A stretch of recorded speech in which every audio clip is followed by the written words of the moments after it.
మనకి ప్రస్తుతం ఆంధ్రప్రదేశ్లో పరిస్థితి కనుక ఒకసారి చూసుకుంటే అక్కడ వైసీపీ పార్టీ మరి వాళ్ళ హయాంలో తెచ్చినటువంటి 17 మెడికల్ కాలేజీలను కూడా మరి ఇప్పుడు ఉన్నటువంటి కూటమి ప్రభుత్వం ప్రైవేటీకరణ చేస్తుందని చెప్పేసి వాళ్ళు నిరసన చేస్తూ ఉన్నారు కదా.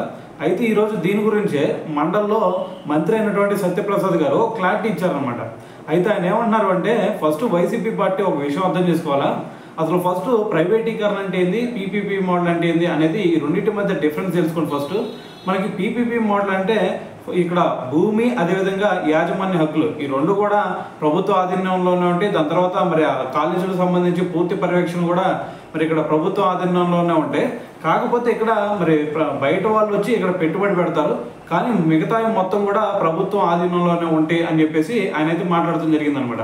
సో దీంతో పాటు ఆయన ఇంకో స్టేట్మెంట్ ఇచ్చారు. అంటే మరి ఈ విషయం కూడా తెలియకుండా మరి అంతకుముందు మరి జగన్మోహన్ రెడ్డి గారు మాజీ ముఖ్యమంత్రికి ఎలా పనిచేశారో కూడా అర్థం కావట్లేదు.